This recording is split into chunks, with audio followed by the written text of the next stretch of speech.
હાર્દિક પટેલને લઈને લોકો સવાલો પૂછી રહ્યા છે। વિગતે ચર્ચા કરીએ। વરુણ પટેલ જે પાટીદાર નેતા છે, ખાસ કરીને તેમના દ્વારા અહીં એક પોસ્ટ કરવામાં આવી છે અને આ જ પોસ્ટની અંદર લખવામાં આવ્યું છે વિરમગામની ઐતિહાસિક પ્રથમવાર આવી દૂરદર્શા।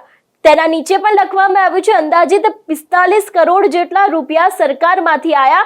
45 કરોડ ખર્ચ્યા પછી આ ઐતિહાસિક વિકાસનો જવાબદાર કોણ તેવો સીધો સવાલ છે તે અહીં વરુણ પટેલ દ્વારા પૂછવામાં આવ્યો છે। એટલે કે સરકારી તંત્ર દ્વારા જે 45 કરોડ રૂપિયા આપવામાં આવ્યા છે એ 45 કરોડ આયા પણ ખરી, પરંતુ એ બાદ જે પ્રમાણનો વિકાસ દેખાઈ રહ્યો છે, જે પ્રમાણે ગટરોની સમસ્યા દેખાઈ રહી છે, રોડ રસ્તાની સમસ્યા દેખાઈ રહી છે, તો પછી આવા ઐતિહાસિક વિકાસનો જવાબદાર કોણ તેવો સવાલ અહીંયા સીધો જ હાર્દિક પટેલને લઈને પૂછવામાં આવ્યો હોય ને આડકતરી રીતે તેના ઉપર કટાક્ષ કરવામાં આવ્યો હોય એવી પણ ક્યાંક આના ઉપરથી વિગતો સામે આવી રહી છે।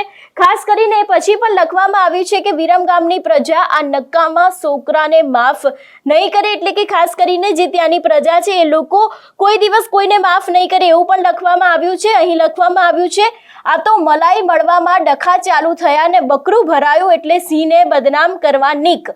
એટલે ખાસ કરીને જે વિરમગામની અત્યારે હાલત છે અહીં લખવામાં આવ્યું છે વિરમગામ, તેની સાથે અહીં પણ જે પ્રમાણે વાત કરી કે પહેલી વખત આવી દુર્દશા જોવા મળી રહી છે। 45 કરોડ આયા, 45 કરોડ ગયા, હવે આ વિકાસનો જવાબદાર કોણ રહેશે? એટલે કે જે પ્રમાણે હાર્દિક પટેલે પણ એક પોસ્ટ કરી હતી, એમની એક પોસ્ટ ખૂબ જ વાયરલ થઈ હતી, એક નિવેદન સામે આવ્યું હતું।